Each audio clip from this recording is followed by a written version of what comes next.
Olá, eu sou Frederico Novelino. Eu sou o Luiz Alexandre. Bem-vindo ao Pod Doctor.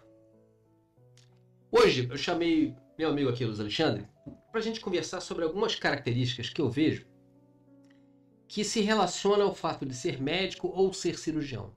Eu percebo que existe uma certa diferença entre gerações. As gerações mais novas, elas não estão tendo contato com pessoas mais velhas para ter exemplos, para terem modelos.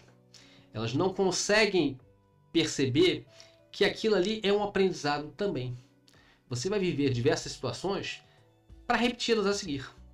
Então, eu percebo que esse distanciamento faz com que as pessoas às vezes sejam muito imediatistas.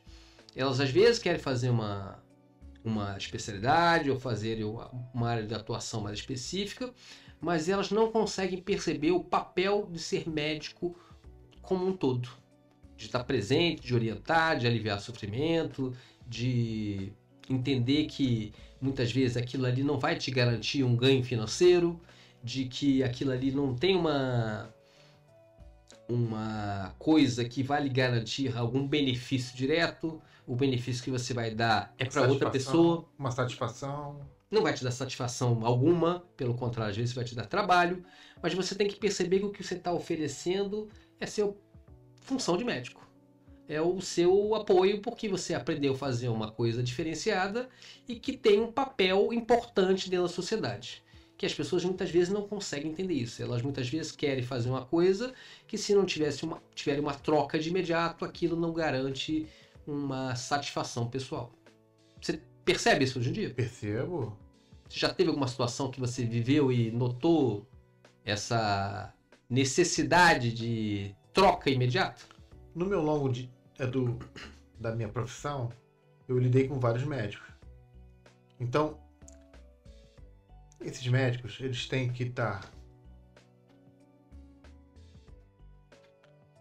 diretamente cuidando dos seus clientes, que são os seus pacientes, de uma forma íntegra, com certa preocupação, com certo carinho, entendeu? Então eu vejo que tem médicos de uma formação anterior, com mais idade, que inclusive ligam para os pacientes, entendeu? Se antecipam. Se antecipam de como eles estão, de como eles estão passando, entendeu? É isso que eu, no meu longo de tempo que eu tô atuando. Luiz Alexandre é enfermeiro, então a gente já teve a oportunidade de trabalhar diversos momentos juntos e eu percebo isso também, porque essa geração mais nova, ela não está tendo contato com pessoas mais velhas, porque o velho, de certa forma, ele cansou. Pela desvalorização da profissão, você não tem locais de formação que o velho esteja presente, desinteressado, transmitindo o que ele aprendeu. Então as pessoas estão muito soltas. E elas não estão aprendendo o que não é escrito. Elas não estão aprendendo o dia a dia. Elas não estão vivendo a rotina de observar quem tem mais experiência. Muitas vezes você aprende porque você está observando um modelo.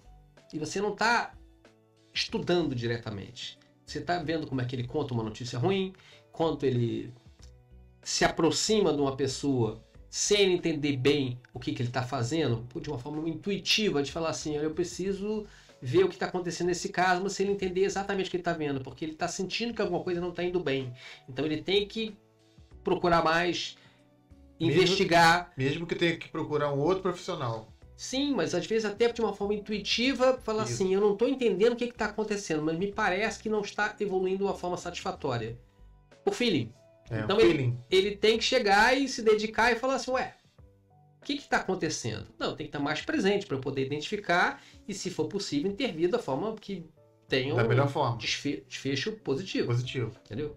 Então, esse tipo de situação, eu tenho percebido uma certa dificuldade das pessoas.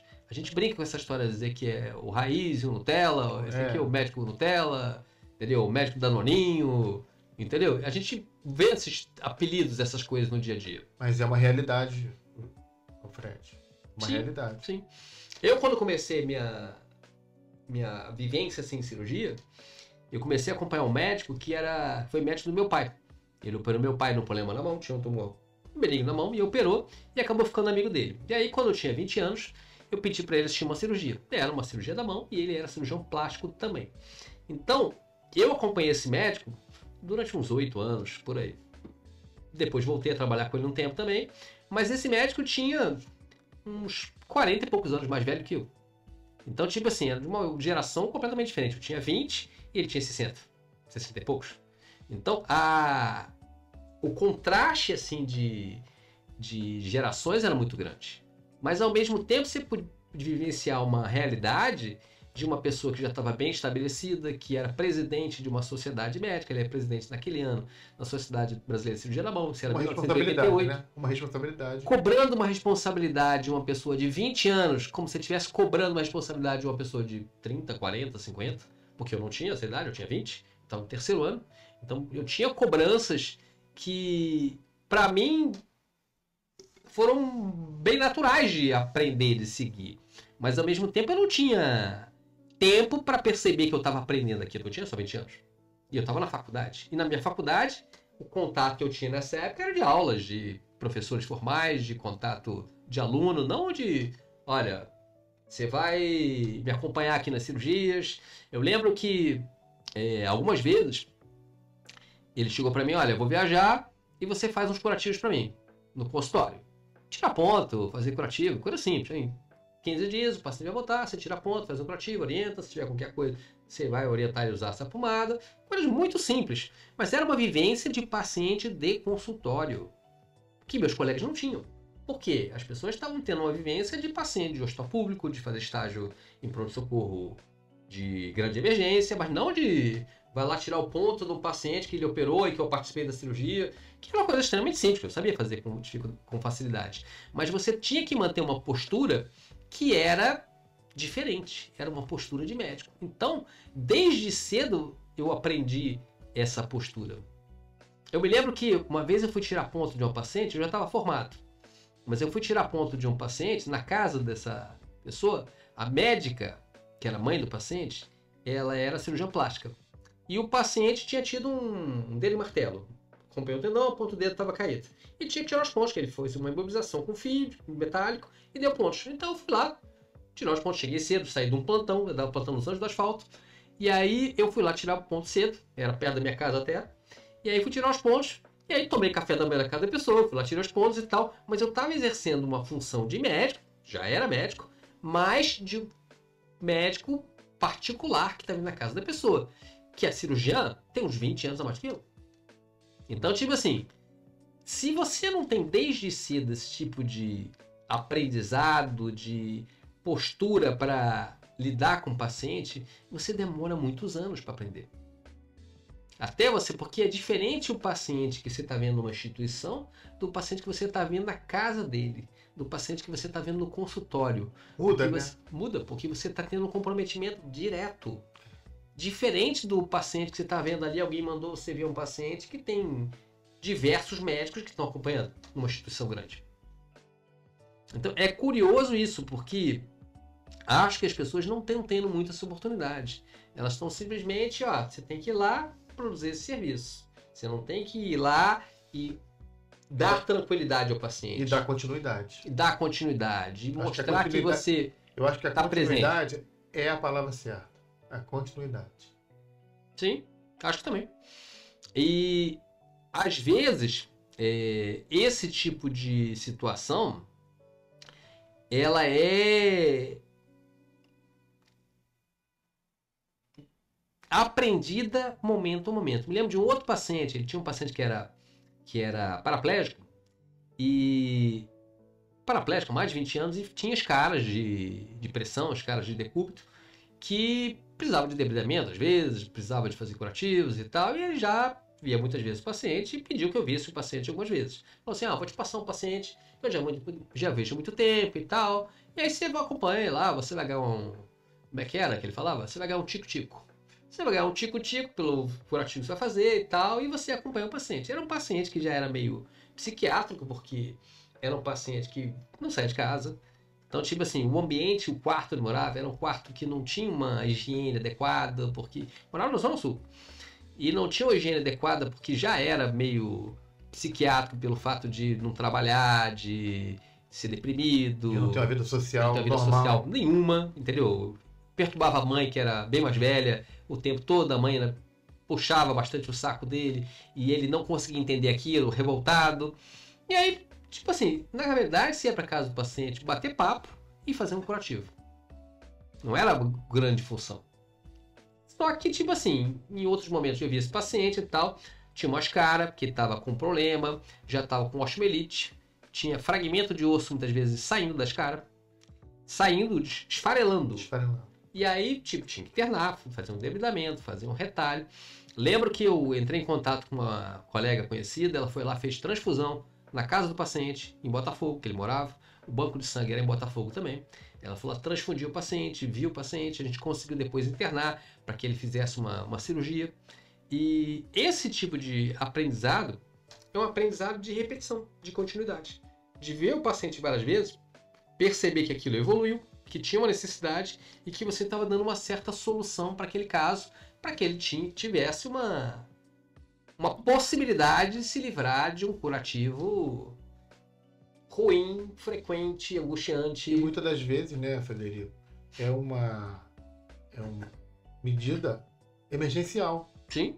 Para não deixar que aquilo se torne algo mais grave a ponto de não ter uma solução. Que influenciasse a vida dele. Que desse uma infecção importante. Às vezes, paciente desse faz uma infecção que evolui para sepsemia.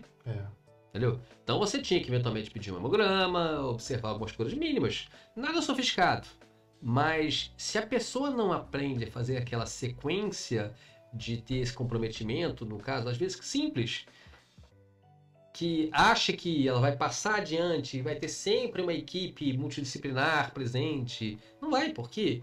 Porque o custo também é importante. Aquele paciente não era um paciente que tinha recurso para gastar dinheiro com vários médicos. E na verdade você perde tempo às vezes, esperando todas essas etapas. Sim, aquele paciente não tinha plano de saúde. Entendeu? Apesar de morar na Zona Sul, não tinha plano de saúde. Então, tipo assim, era um paciente que era cuidado, mas que para fazer uma cirurgia teve que ir para o hospital público. E a gente que teve que ajudar a providenciar um local que pudesse atendê-lo. Porque se você também não tem essa percepção, você está o tempo inteiro pensando num ganho secundário. E não pensando como é que você vai ajudar aquela pessoa. Você não vai ganhar nada se o paciente internando no hospital público. Mas aquilo ali é importante que você veja a necessidade, contacte alguém que possa ajudá-lo para que dê certo e ele tenha a melhor evolução possível. Entendeu? E eu, de certa forma, vejo pessoas que se esquivam de imediato. Eu não quero esse tipo de comprometimento. Isso aqui não me agrada, isso aqui não é conveniente, isso aqui me toma tempo. Me envolver. Isso aqui é desgastante. Eu não quero me envolver, eu não quero... Essa responsabilidade que às vezes é chata, porque a pessoa vai te ligar, vai te cobrar um resultado, vai dizer que não está evoluindo do jeito X ou Y, entendeu? Esse tipo de coisa, a pessoa tem que entender o seguinte, aquilo é um aprendizado também. Apesar de você ser médico, você está aprendendo a todo momento. Porque tem situações que você simplesmente vai participar, você não vai resolver. Você vai aliviar o sofrimento da pessoa, você vai estar presente, você vai ajudar a cuidar. Você não vai resolver algumas situações. E isso é um aprendizado que se aprende no dia a dia, fazendo. Não é estar num livro. Não tá... E se aprende com todas as profissões. Você pega enfermeiros que sabem fazer melhor que o médico. Então eles sabem cuidar. Sabe como é que faz. Então se você for observador, você vai aprender. Você vai ver como é que é cuidar, você vai ver como é que é conversar. Muitas vezes o enfermeiro, ele sabe conversar melhor que o médico. Porque ele vai ver o paciente mais vezes. Ele vai estar mais presente. Então, não é incomum, eu já escutei até em relatos assim, de que pacientes contam algumas coisas para enfermeiros que não contam para os médicos. Então, alguns tipos de experiência, você tem que ter uma presença mais frequente para que você tenha essa troca de informação. Então, se você não se mostrar disponível e alerta e atento, ninguém vai te contar. Ninguém vai te contar. Entendeu? Só que se você chega lá todo pomposo, uma visita relâmpago e achar que vai escutar, não vai. E você não vai perceber, às vezes, por que aquela coisa tá indo mal. Entendeu? E acho que as pessoas, elas precisam, de certa forma, se aproximarem de pessoas que já têm uma certa vivência para elas absorverem aquilo. Porque senão elas não conseguem. De forma, eu vim aqui para você me ensinar aquilo. Não existe isso. Você vai estar presente, você vai observar durante um tempo prolongado, você vai visitar junto com aquela pessoa para que você veja rotinas, para que você observe formas de agir, para você escolher a sua forma. Porque você não vai repetir um padrão. Você vai falar assim, isso aqui me parece o mais adequado, que tenha bom senso e tal. Você fala assim, eu gostei desse modelo, então eu vou fazer isso mais vezes. E você vai ver se aquele modelo se adapta ao seu jeitão. E aí você vai adaptar, vai aperfeiçoar, para falar assim, agora eu atingi um jeito que agrade. Eu, por exemplo, muitas vezes, eu sou brincalhão, jocoso de provocar situações de humor. Por quê? Porque eu sei provocar coisas bem-humoradas. E eu não sou um cara que seja bem-humorado o tempo inteiro, mas sempre, né? Eu procuro chegar em algumas situações, quebrar o gelo, sendo bem-humorado. Por quê? Porque você saiu daquele pedestal de eu sou o doutor, eu não sei o quê. E você deu brecha para o paciente se aproximar. Contar o que ele não contaria. Porque se você estiver muito distante, você vai ter dificuldade em ter informações e poder realmente ajudar as outras pessoas. Se você se mostra mais vulnerável, menos distante, aquilo eventualmente... Menos flexível. Aquilo eventualmente acontece. Né? Sim. Eu acho que é preciso que a gente, de certa forma, motive os mais jovens, entendeu? Mas eu não percebo muito essa vontade de muitas pessoas. Às vezes você tem que arrastar pelo braço a pessoa e falar assim, vamos ver um negócio diferente? Você provocar uma situação que você já vivenciou espontaneamente, entendeu? Porque se você esperar que a pessoa tome uma decisão, uma atitude ali para se aproximar, às vezes não acontece. Então você tem que inverter isso. Pega aquela pessoa mais jovem, vem cá, vou te mostrar um troço esquisito, legal, que você nunca viu. Até para você falar assim, pô, me mostra outras vezes. Entendeu? Eu acho que para despertar a curiosidade. Faz parte. Faz parte de você, de certa forma, transmitir pra enxergar o que você já viu. Isso aí. Entendeu?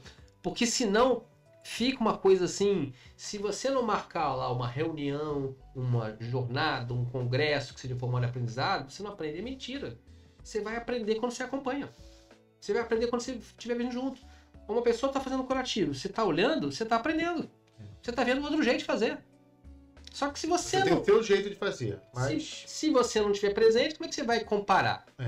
Né? Se você não estiver atento e observando, você fala assim, tudo que você olhar, você fala assim, mas não é assim que eu faço. Não interessa, tem 1001 formas de fazer nesse tom. Escolha a sua. Entendeu? Você tem que ver o que existe para você falar assim, tá bom, dentro do que eu observei, do que eu conheço, eu já sei do jeito que eu prefiro, do jeito que... Mas também pode ser feito de outra forma. Com certeza. Mas precisa dessa... E com segurança, né? Precisa que você baixe a bola e vá lá observar. Que você aceite aprender com qualquer um. Tipo assim, você vai pegar um paciente e transferir. Você tem que botar um traçado, um lençol por baixo. Muitas vezes você não sabe fazer aquilo. Se você pede para o médico, muitas vezes, ajudar a transferir um paciente, ele não sabe fazer. Ele não vai ver qual é a melhor forma, porque ele não observa quem faz no dia a dia. E se você começa a observar, se você começa a ter cuidado, travei aqui essa maca, coloquei aqui um lençol, você está tendo cuidados de segurança, de coisas que não foram ensinados, foram observados. E você repetiu. E que deram certo. E você está ajudando no conjunto que está acontecendo. Mas você tem que estar atento. Você tem que perceber que aquilo também é parte do que você está fazendo. E você tem que estar pronto para se antecipar, para ajudar. Se você esperar que alguém te convoque, não, vem aqui e faz isso. Muitas vezes não vai acontecer. Não vai deixar. E você pode ver uma situação que aconteça lá, alguma coisa pior, mais drástica, porque você não participou.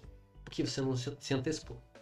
Então, estar presente, ajudar, mostrar disponível, entendeu? Sempre vai ser útil para você, para a equipe e para o paciente no final das contas.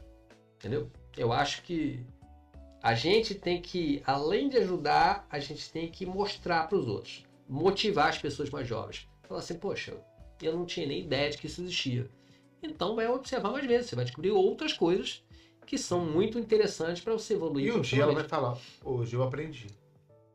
E ela vai repetir padrão que ela nem entendeu que é o padrão de outro. Eu tenho certeza que eu imito padrões de cirurgiões que eu acompanhei mais velhos e que se incorporaram ao meu jeito de fazer. Algumas brincadeiras que eu faço são exatamente iguais às que eu observei. É um padrão de humor que você fala assim, eu já sei que essa provocação se torna engraçada, que o paciente reage de uma forma positiva, porque você aprendeu um modelo e repete. Não que você seja extremamente criativo, não. Você aprendeu um jeitão, fala, eu gostei, então isso aqui eu sei repetir.